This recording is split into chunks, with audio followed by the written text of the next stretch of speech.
फनकार की बनाता है जो लाइफ में दिया, फनकार की बनाता है जो लाइफ में दिया, फनकार की बनाता है जो लाइफ में दिया।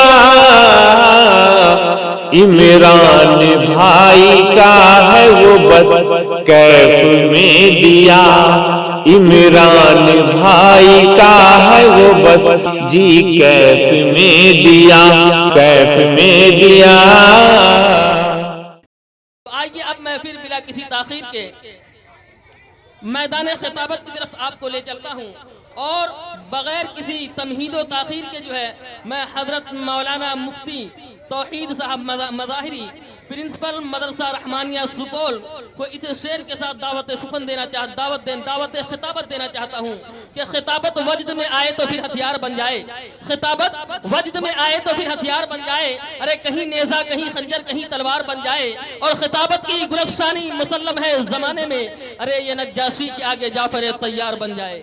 बिस्मिल्लाहिर रहमानिर रहीम व बिही नस्तईन व नुसल्ली अला रसूलिहिल करीम अम्मा बाद। अऊज़ु बिल्लाहि मिनश शैतानिर रजीम। बिस्मिल्लाहिर रहमानिर रहीम। इन तंसुरुल्लाह यंसुरुकुम व युसब्बित अक़दामकुम। सदक़ल्लाहु मौलाना अज़ीम।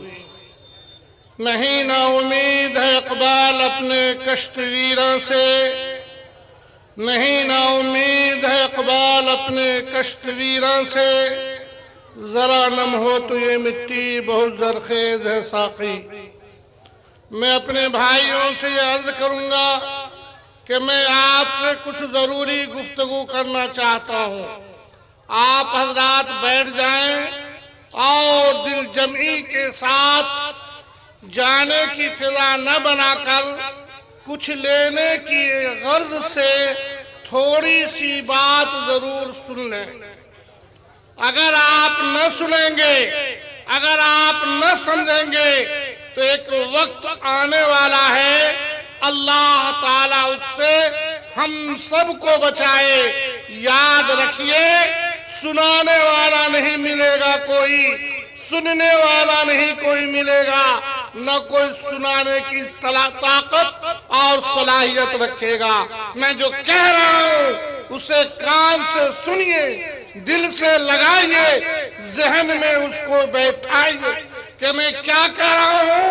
आज जो मैं चंद बातें आपके गोशगुजार करना चाहता हूँ, आप तक पहुँचाना चाहता हूँ, अपने बड़ों तक पहुँचाना चाहता हूँ, अपने नौजवान दोस्तों को बतलाना चाहता हूँ, आने वाले नस्लों के लिए मुफीद और कारआमद हो। अगर आपको अपना वकार महबूब है, अगर आप अपना एतबार चाहते हैं, अगर आप इज्जत के साथ अपने इस मादरे वतन में रहना चाहते हैं, अगर वकार के साथ रहना चाहते हैं, अगर आप अपनी दौलत की हिफाजत चाहते हैं, अगर आप अपने माँ और बहनों की इस्मत की हिफाजत चाहते हैं, तो कसम है हम इन तमाम चीजों की देते हैं कि आप थोड़ी देर अल्लाह के वास्ते इन उलमाओं ने जो मजलिस जमाई है, मैं ये बताना चाहता हूँ, हर जवान, हर नौजवान, हर बूढ़ा, हर मेरी माँ और बहनें गोश गुजार जो मैं करना चाहता हूँ उसको दिल जमी से सुने, दिल से लगाएं और अमली तौर पर उसको बरतें। अगर नहीं करेंगे तो एक जमाने में कहा जाता था, न समझोगे तो मिट जाओगे हिंदू सतह वालों, न समझोगे तो मिट जाओगे हिंदू सतह वालों, तुम्हारी दास्तान तक भी न होगी दास्तानों में। और मैं थोड़े से तज़मीन के साथ ये कहना चाहता हूँ, न समझोगे तो मिट जाओगे हिंदी मुसलमानों, न समझोगे तो मिट जाओगे हिंदी मुसलमानों, तुम्हारी दास्तान तक भी न होगी दास्तानों में। मैं स्टेज पर बैठे हुए उलमाए किराम से भी मुखातब होकर आज़ाना तौर पर मैं कहना चाहता हूँ कि आप भी गुफ्तगू को को बंद करें और ये जो लोग सुन रहे हैं वो भी इत्मीनान से सुने, हमारे उलमा भी सुने और अपने तकरीर, अपने बयानात, जुमा के बयानात का रुख इसी संत में डाले, इसी तरफ डाले, ताकि कौम अवाम समझ सके और वो अपने डगर को, अपने राह को मुतय्यन कर सके और इस वतन अजीज में इज्जत के साथ, वकार के साथ, दिलजमी के साथ, बगैर परेशानी के किस तरह जिंदगी गुजारना चाहिए वो गुजार सके। मैं दो बात अर्ज करूंगा। पहली बात तो यह है कि हम सब के पीर व मुर्शिद मुफक्किर इस्लाम हजरत मौलाना सैयद मोहम्मद वली रहमानी साहब दामत बरकातुहुल आलिया, general secretary All India Muslim Personal Law Board, अमीर शरीयत बिहार और उड़ीसा झारखंड सज्जादा नशीर खान का रहमानी मुंगेर को आपके खिदमत में आना था और वो तशरीफ लाने वाले थे। उनकी दुआ पर इस मजलिस का इख्तिताम होता, लेकिन हमारी सुए किस्मती और ये कहा जाए कि मुल्क के खिदमत की फिक्र ने, मिल्लत के खिदमत की फिक्र ने और पीराना साली ने और बेवक्त ढेर सारे अम्बोह वो फिक्र और तदब्बुर जो एक एक उनके जहनों पर आ गिरा है। तबीयत अचानक खराब हुई, आईसीयू के अंदर चले गए और जब परसों तबीयत ठीक हुई तो कल उन्होंने इरादा किया और बोरिए बिस्तर बांधे गए, गाड़ी पर सामान को रखा गया। 3:20 पर मुझे इत्तला आती है कि फला किताब ये इतनी तादाद में हजरत के गाड़ी में रख दी गई है, आप इसको वहां पर फरोख्त करवा देंगे। और फिर उसके बाद 3:45 बजे ये खबर जब मैं टेलीफोन करता हूं तो ये खबर आती है कि अभी इमरजेंसी में हूं, अभी इमरजेंसी में हूँ। हाफिज इम्तियाज ने कहा फिर आधे घंटे के बाद बात करता हूँ। नमाज के बाद फिर असर नमाज के बाद फोन आया तो मालूम हुआ कि हजरत की तबीयत, काफिला तैयार था, हजरत आने को तैयार थे। अचानक हजरत की तबीयत खराब हुई, डॉक्टर को लाया गया है, डॉक्टर ने तमाम प्रोग्राम को मुलतवी करवा दिया है और हजरत कलकत्ता तशरीफ ले जा रहे हैं। चुनांचे रातों रात वो कलकत्ता तशरीफ ले गए, कलकत्ता ले जाया गया है और अल्हम्दुलिल्लाह दिन में डॉक्टर को दिखाया गया है। मालिक का करम, उसका एहसान है, वो अच्छे हैं। सब आदमी दुआ कीजिए कि अल्लाह ताला उनके साये को तादेर हम सबों पर कायम रखे, मिल्लत इस्लामिया पर कायम रखे। अल्लाह खूब खूब उनके खिदमात को कबूल फरमाए। मैं दो बात कहना चाहता हूं, संजीदगी से सुने। आप अपनी जिंदगी में उन दोनों बातों को, खास तौर से जो ये वक्त गुजर रहा है, मैं अभी जो शायर गए हैं देखने में दुबले पतले बहुत थे, लेकिन आवाज में बहुत तदब्बराना और बहुत शायराना अंदाज जो होना चाहिए, जिसमें शायर 2-2 घंटे 3-3 घंटे की तकरीर 2-4 मिसरों में सुनो के रख दिया करता है, वही उन्होंने काम किया है। अल्लाह उनकी उम्र में बरकत दे और जरा सेहतमंद बना दे। वो कह रहे थे कि मैं बहुत कमजोर हूँ, देखने में भी नहीं मालूम होते, लेकिन ऐसे मोटे हो जाए जैसे इमरान प्रतापगढ़ी है, तब तो न जाने मेघ की भी जरूरत नहीं पड़ेगी उनको। बहरहाल अल्लाह करे के सेहतमंद रहे। दो बात मैं अर्ज करना चाहता हूँ आपको। अगर आप चाहते हैं, ए बच्चियों चुप रहो, अगर आप चाहते हैं कि अपने मादरे वतन में, अपने प्यारे वतन में इज्जत और वकार के साथ हमारे बाप दादा जिस तरह से रह आए हैं हम भी रहें और मजबूती के साथ रहें, और मेरे बाद जो मेरे आने वाली नस्लें हैं वो भी बावकार, बामुराद दीनदारी के साथ, इज्जत के साथ इस जमीन पर जिंदगी गुजारे। तो नंबर एक, आपके अंदर दीनदारी का आना जरूरी है। कि मैं क्या बोल रहा हूं आप समझ रहे हैं? मेरे नौजवानों सुनो, मैं मिसाल दूंगा। आए ए चुप है, नहीं तो सबको कहे जाने के लिए ए चुप हो भाई, चुप करो, इस चुप हो, चुप हो। आपको अपने अंदर दीनदारी लाना जरूरी है। दूसरी बात, आपको अपने अंदर बेदारी लाना जरूरी है। बस यही दो बात मैं बयान करूंगा, बात खत्म हो जाएगी। अगर आप दीनदारी अपने अंदर लाते हैं तो अल्लाह की गैबी मदद आपके साथ होगी। सुनिए, अगर आपके अंदर दीनदारी होगी, आप अपनी जिंदगी को अल्लाह की मान कर देने के आदी बना रहे हैं। अल्लाह के हुक्म के मुताबिक आप अपनी जिंदगी को गुजारने का इरादा करते हैं और अपनी जिंदगी में उसको अमल में लाते हैं, तो अल्लाह की मदद आपके साथ होगी। और खुदा की कसम, जब तक अल्लाह की मदद, ऐ मेरे बड़े, ऐ मेरे नौजवानों, जब तक तुम्हारे साथ अल्लाह की मदद नहीं होगी, तुम कामयाब नहीं हो सकते।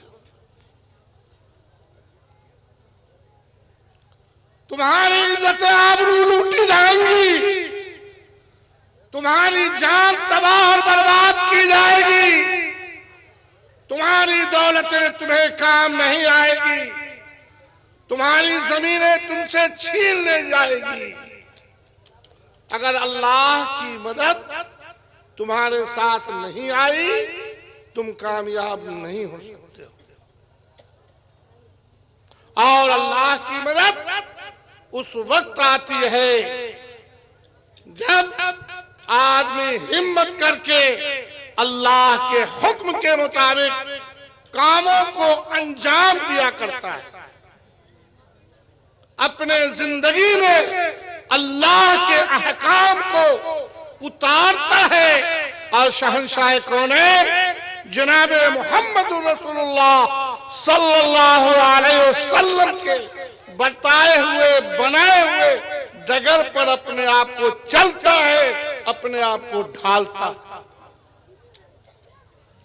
मैं बताऊं, आपने सुना होगा जब मुसीबत की घड़ी होती है तो अल्लाह ताला दीनदारी की बुनियाद पर, तकवा की बुनियाद पर अल्लाह ताला की गैबी मदद आती है।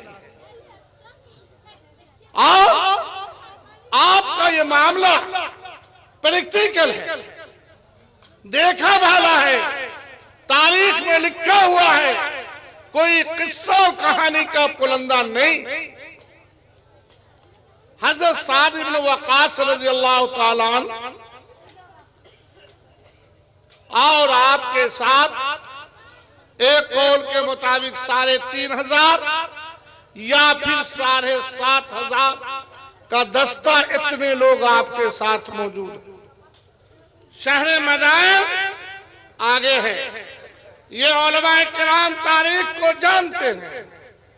और उधर सिपह सालार रुस्तम है, लाखों का दस्ता है, और बीच में दरियाए दजला।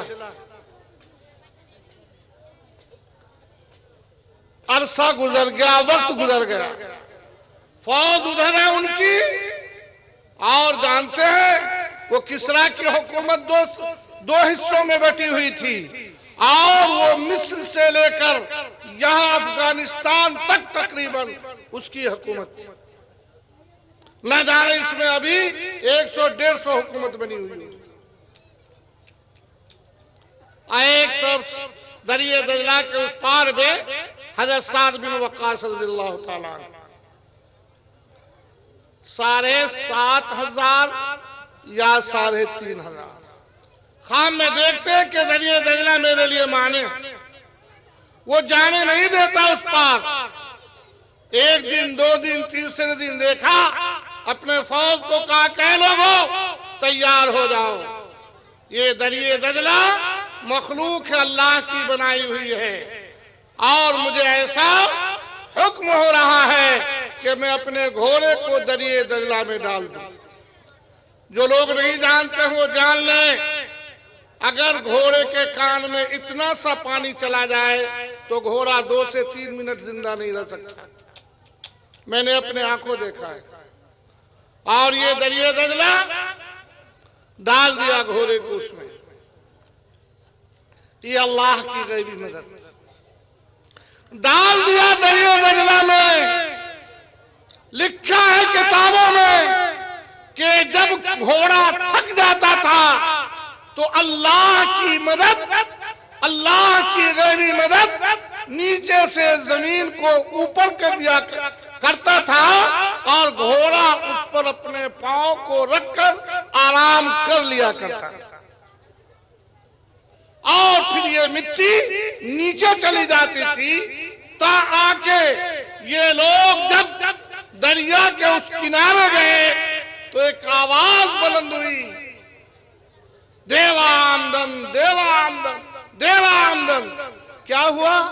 अल्लाह ने इस 350 या 3.5 या 7,500 अल्लाह वाले इन नेक बंदों के रौब को, इनके खौफ को अल्लाह की मदद ने उनके दिलों में डाल दिया, और वो कहने लगे, देवा आमदन, देवा आमदन। भूत प्रेत आ गए, भागो भागो भागो, और मदाइन फतह हो गए। ए मेरे नौजवानों, आप गौर से सुनो, जब तक आपके अंदर ये तकवा अल्लाह के जानिब से, ये खौफ और ये भरोसा अल्लाह के जानिब से न हो जाए कि अल्लाह की गैबी मदद आएगी, तभी हम कामयाब हो सकते हैं। और अल्लाह की गैबी मदद के लिए जरूरत इस बात की है कि आप अल्लाह की मान करते हैं। पहली शर्त यह है कि आज के दौर में सबसे पहले हमारा माहौल ये बने कि हम अपने माहौल को दीनदाराना बना, हमारा माहौल दीनदारी का बने, हमारा माहौल टांग खींचने वाला न हो, हमारा माहौल गीबत करने वाला न हो, हमारा माहौल झूठ बोलने वाला न हो, हमारा माहौल ना इत्तेफाकी का न हो। इसकी बुनियादी जरूरत।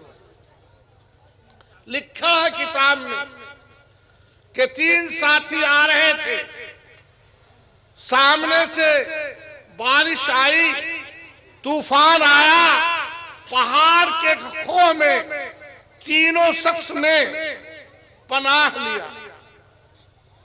पनाह लेने के बाद ऊपर से पहाड़ का एक टुकड़ा, पत्थर का एक बड़ा सा टुकड़ा, जिस खो में वो थे, खो कहते उस हिस्से को कि उसके चारों तरफ से घिरा हुआ हो और एक रास्ता हो, उसी रास्ते पर वो बड़ा सा पत्थर आके लग गया। अब ये 3 जिंदा इंसान कब्र में दफन है। 3 जिंदा इंसान, न कोई मोबाइल का जमाना और न अपनी बातों को आगे किसी तरह पहुंचा सकता, न वहां पानी पीने को, न खाने को कुछ, और तीनों पहाड़ के खो में जो ऊपर से आकर ढक्कन पड़ गया, अब क्या कर सकता था। तीनों ने मशवरा किया। मशवरा के बाद ये तय पाया कि अपने अपने नेक कामों के जरिए से अल्लाह से मांगो अगर अल्लाह की मदद आ गई, अगर अल्लाह ने चाह लिया तो हमें निजात जरूर मिल जाएगी। एक ने कहा, ऐ अल्लाह तू गवाह है, फला मजदूर मेरे यहां मजदूरी किया था और वो मजदूरी लिए बगैर चला गया था। हमने उसकी मजदूरी को खयानत उसके मजदूरी में नहीं की, मैंने उसकी मजदूरी को ईमानदारी के साथ अपने रासुल माल में मिलाकर उसके हिस्से को तय किया और तिजारत में लगा दिया। अरसा दराज के बाद जब वो मजदूर आया और मजदूरी मांगा तो हमने कहा ये ढेर सारे सामान और ये जो दौलत पड़ी हुई है ये तुम्हारे हिस्से की है। उस मजदूर ने कहा कि चचा क्या मजाक करते हैं आप हमसे, हमको तो एक दिन की मजदूरी चाहिए। कहा कि बेटा ये वो एक दिन की मजदूरी है, जब तुम नहीं आए तो मैंने मुनासिब समझा कि तुम्हारी मजदूरी को तिजारत में लगाकर उससे तुम्हारे लिए माल को बढ़ाने का जरिया बना दें और तुम्हारा माल बढ़ जाए। ये वही माल है तुम्हारे मजदूरी का है।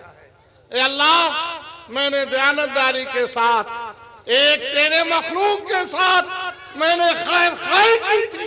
ए अल्लाह तेरे एक बंदे के साथ मैंने भलाई का इरादा किया था। ए अल्लाह अगर वो भलाई आपको पसंद है तो हमें इस मुसीबत से निजात दे दी। पत्थर का वो हिस्सा थोड़ा सा खिसका, उम्मीद की किरण झलकी। फिर दूसरे ने कहा कि अल्लाह तू गवाह है, मेरी बूढ़ी माँ थी। मेरे नौजवानों आप समझो, जो लोग अपने माँ बाप की कदर नहीं करते, जो लोग अपने माँ बाप की इज्जत नहीं करते, जो लोग अपने माँ बाप के मकाम को नहीं समझते, जिस कुरान ने कहा है माइक ऑपरेटर आप ऊपर आए, कमा रब्बी आप डाइस पे आए।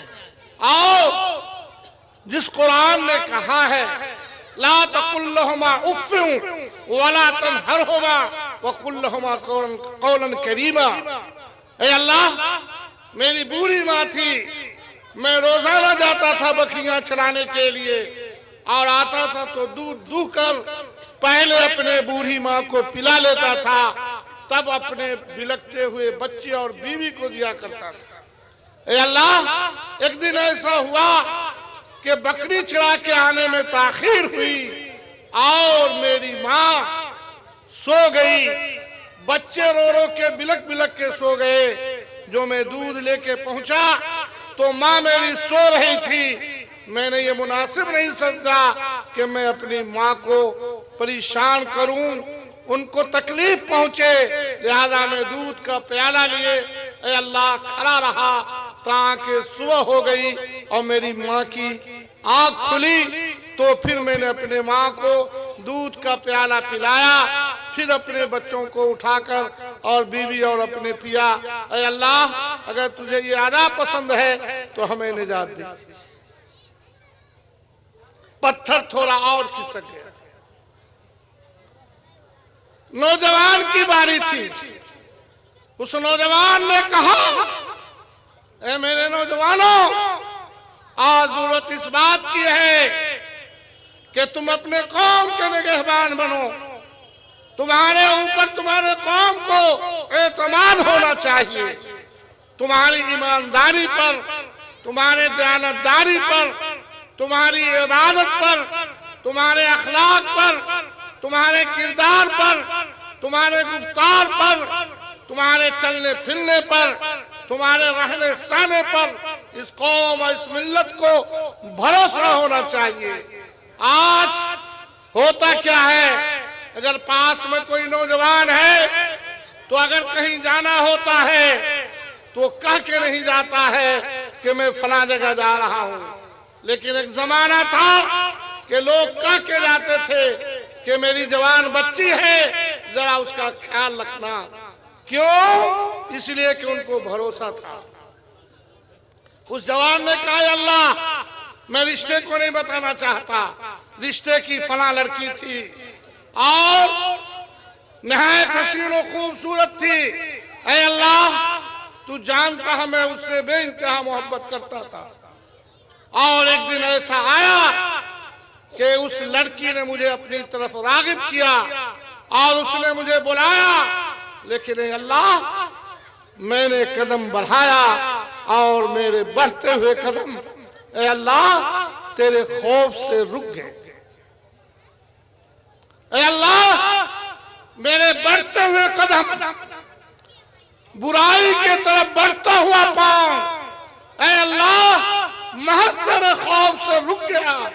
ऐ अल्लाह और मैं बदचलनी से, गुनाह से, ज़िनाकारी से अल्लाह मैं बच गया। ऐ अल्लाह अगर तुझे ये अदा पसंद है तो हम सबको निजात दीजिए। पूरा का पूरा पत्थर खिसक गया और दोनों तीनों को निजात दी। बस दोस्तों और मेरे नौजवान साथियों, एक बात तो ये कहनी है कि तुम्हारी ये जिम्मेदारी है आने वाले नस्ल की हिफाजत के लिए, अपने आप की हिफाजत के लिए, इस मुल्क में अमन और चैन बरकरार रहे, उसके लिए तुम्हारी ये जिम्मेदारी है कि दयानतदारी को, ईमानदारी को, दीन को अपनाओ। नबी अकरम सल्लल्लाहु ताला अलैहि वसल्लम शहंशाह कौनैन के बताए हुए डगर पर चलो। दूसरी बात मैं और मुकर्रिरीन बात खत्म करूंगा। दूसरी बात, अपने अंदर बेदारी लाओ। अगर बेदार नहीं रहोगे तो तुम्हें कोई कहीं से उचक लेगा। जैसे शैतान को उचक लिया जाए, शैतान जैसे उचक लेता है, ऐसे तुम्हें उचक लिया जाएगा। बेदार रहना किसमें है? बेदार रहना चलने फिरने तौर तरीके में। अपने वो लोग जो आप एक नजर उनको नहीं भाते हैं, उनके हर अदा को पहचानना और समझना। और बेदार रहिए किसमें? अदल करने में, इंसाफ करने में। आप जो गांव में जेठरैयत हैं और पंचायती करते हैं और आपस में जो रहते हैं, अगर अदल नहीं काम कीजिएगा, बेदारी का सबूत नहीं दीजिएगा, अगर किसी को साथ देकर उस बेदारी को खो जाइएगा और आप वहां पर ख्याल नहीं रहे, चौकन्ने नहीं रहे, गलत गवाहों की वजह से, गलत लोगों के कहने की वजह से अगर आपने गलत फैसला कर दिया, अल्लाह माफ नहीं करेगा। आज ये दिन नहीं रह गया है कि लोग पंचायती करें और उसमें बेईमानी करें, लोग पंचायती करें और लोग उसमें हक तलफी करें और लोग बगल दबोवल करें। छोड़ दीजिए इस बात को, नहीं छोड़िएगा परेशान हो जाइएगा, नहीं छोड़िएगा तबाह कर दिए जाइएगा। आपके सामने आपके लिए एक नक्शा है, उसको मैं बताऊं, बात समझ में आपको आए। तारिक बिन ज़ियाद, मूसा बिन नसीर सिपह सालार आजम है। तारिक बिन ज़ियाद 4,000 का दस्ता लेकर दरिया 30 किलोमीटर को पार करता है और अंदलुस में, जिसको आज की दुनिया में स्पेन कहते हैं, अपने पांव को रखता है।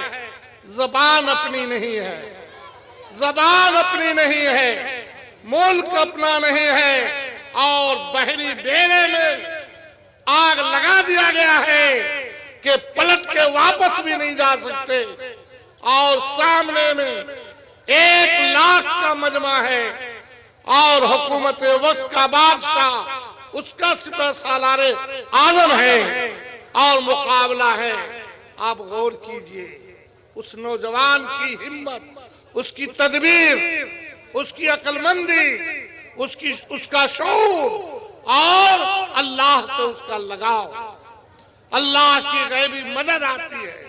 वो नौजवान, वो सब लोग फिरासत से, बेदारी और अक्लमंदी से काम लेते हैं। हजीमत उनको होती है, हुकूमत इनके हाथ में आती है।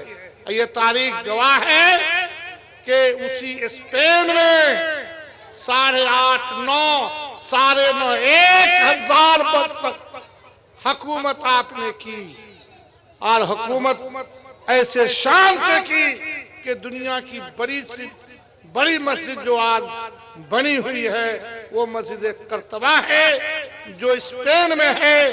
और इतनी बड़ी मस्जिद, जिस जमाने में इंतजाम इतना उम्दा कि बिजली नहीं थी तो 3 कोस से 15 किलोमीटर से लोग उसकी रोशनी में रात में चलकर आया करते थे। उसका एक शहर था शहर अशमेलिया, जिसकी सड़कें टाइल्स की बनी हुई थी। दोस्तों, जब बेदीनी आई, इनकी तादाद 85% उस मुल्क में थी। कलमा पढ़ने वाले की तादाद 100 में 85 थी। जब बेदीनी आई, बेमुरव्वती आई, बड़ों की इज्जत करना लोगों ने छोड़ दिया, अल्लाह से डर को छोड़ दिया, उलमा की कदर को छोड़ दिया, हुकूमत से चिमटने लगे, झूठ बोलने लगे, गीबत करने लगे, एक दूसरे का टांग खींचने लगे। अल्लाह ने हुकूमत छीन ली और फिर वो 15% यहूदी और ईसाई ने हुकूमत की। ये डिटेंशन कैंप जो आप सुनते हैं, ये उसी स्पेन का देन है। उसी में मुसलमानों को जमा किया गया और बाज कैंप का ये हाल हुआ कि एक दूसरे का गोश्त नोच कर खा के सब मर गए। इनके पास उसका नक्शा है, उस नक्शे पर वो अमल करना चाहते हैं। आपने भी उतनी ही हुकूमत इस मुल्क पर की है। अल्लाह को मंजूर था आपसे खिदमत लेना, आपकी नेकी भलाई, आपके अदल इंसाफ, आपके कारोबार की वजह से अल्लाह ने आपसे खिदमत लिया। बेदीनी आपकी बढ़ी, बेरारवी बढ़ी, अल्लाह ने हुकूमत आपसे खिदमत लेना आपसे छीन लिया, दूसरों के हाथों में खिदमत दे दी। आपको पता है, आपके नौजवानों को, मैंने एक जगह बात खत्म होगी, एक जगह बयान किया कि इस मादरे वतन की आजादी के लिए उस जमाने में जब उलमा किराम की तादाद इतनी कम थी कि 7 कोस तक लोग छुरी पर दम करा करके भेजा करते थे कि जानवर को ज़बह करें, तब उलमा की तादाद दिल्ली से लेके लाहौर तक कोई ऐसा बड़ा दरख्त नहीं था जिस पर एक आलिम दीन की नाश इस मुल्क की आजादी के वास्ते फांसी पड़ी हुई लटकी नहीं थी। आपके नौजवानों को नहीं मालूम, इनको जानते हैं, इनको मालूम क्या है हकीकत। जानते हैं हकीकत क्या है? उनकी शनाख्त है गाय के खून के मुताबिक टीक होना चाहिए। वो तो नहीं कम रखते थे, तो एक हनी नाम के आदमी ने उसको रख लिया, गाय के खून के मुताबिक टिक। ये सब नौजवान उसी को रखता है, टिक को रखता है। ये इसकी गैरत है, ये इसकी गैरत है, वो टिक को रखता है। नबी करीम सल्लल्लाहु अलैहि वसल्लम का बाप लुम्मा वफरा जुम्मा, पूछिए उससे किसको कहते हैं लुम्मा, किसको कहते हैं जुम्मा, वफरा किसको कहते हैं? एक नौजवान नहीं बता दे तो मैं उसको इनाम दूंगा। ये मुस्लिम नौजवानों को नहीं मालूम, इन्हें अपनी तारीख मालूम नहीं, इन्हें कामयाबी का रास्ता मालूम नहीं। बहरहाल आज के दौर में जरूरत इस बात की है कि दीनदारी को अपनाइए, आपस में मेल मोहब्बत को कायम कीजिए, टांग खींचना बंद कीजिए, अदल और इंसाफ को कायम कीजिए, बड़ों के हक को समझिए, माँ बाप की खिदमत कीजिए, उलमा की कदर कीजिए। आज अब जरूरत पड़े इस मुल्क को, जरूरत पड़े इस मिल्लत को, तो अपने बड़ों के पीछे खड़े और तैयार रहिए। कहिए इंशाअल्लाह, इंशाअल्लाह।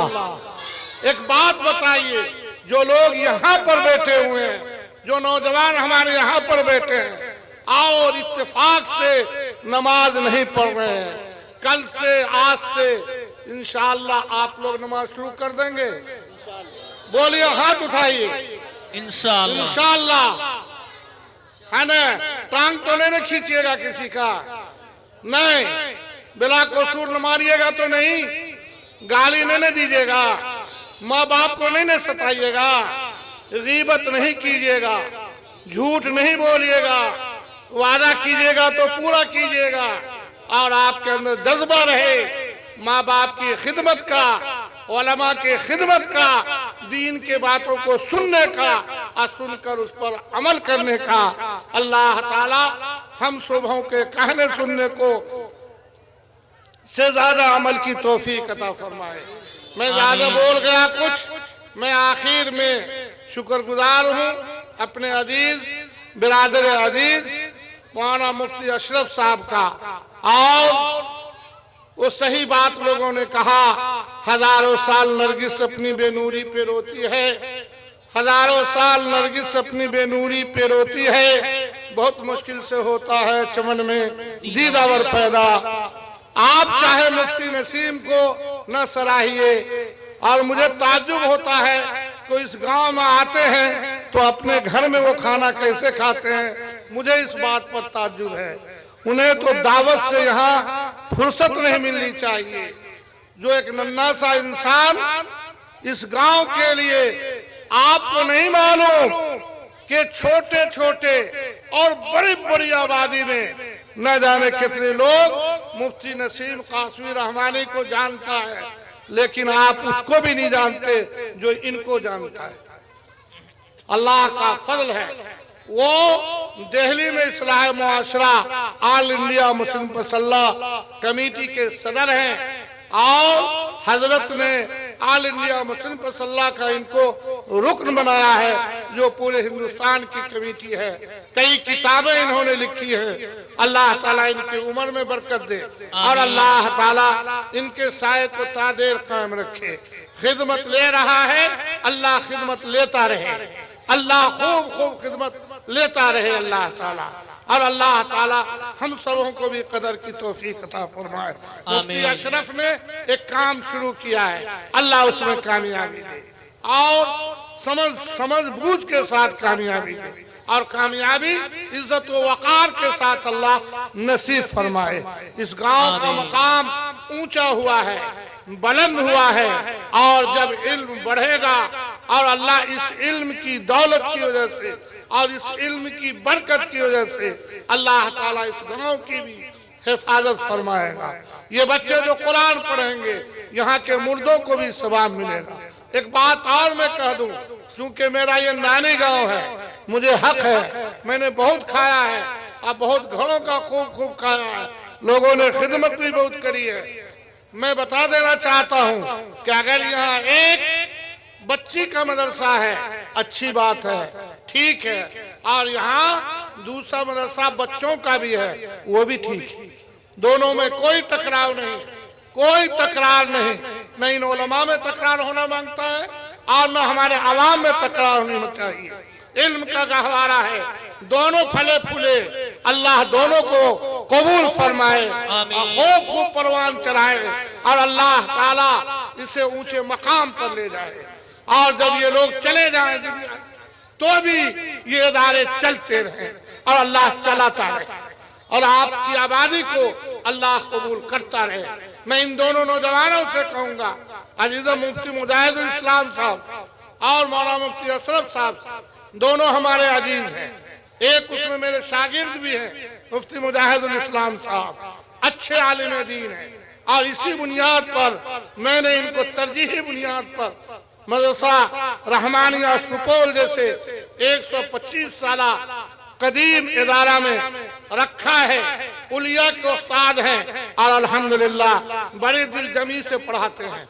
मैं उनसे भी अर्ज करूंगा, कोई तकरार नहीं, कोई टकराव नहीं, आप उनको साथ दीजिए, वो आपको साथ दें और दोनों मिलकर परवान चढ़िए और चढ़ाइए और इदारा फले फूले आगे बढ़े। अल्लाह हम सबको एक बनाए, नेक बनावे, कामयाब बनाए, इज्जत के साथ रखे, वकार के साथ रखे। इस मुल्क में हम पैदा हुए हैं, इस मुल्क में रहे हैं, रहेंगे और मरेंगे भी तो इसी मुल्क की धरती में रहेंगे। इसलिए ये मुल्क हमारा है, हमारी जिम्मेदारी है कि ईमानदारी के साथ इस मुल्क की, इस कौम की, यहाँ के इदारे की, यहाँ के मदरसों की, स्कूलों की, सबकी हिफाजत करे और अल्लाह ताला इस मुल्क को महफूज मामून रखे। आखिर में ये दुआ है कि अल्लाह ताला हम सब के पीर मुर्शिद मुफक्किर इस्लाम हजरत मौलाना सैयद मोहम्मद वली रहमान साहब दामत बरकातुहुल आलिया को अल्लाह ताला आफियत नसीब फरमाए, सेहत दायमा मुस्तमिरा आदला नसीब फरमा दे। वमा तौफीकी इल्ला बिल्लाह।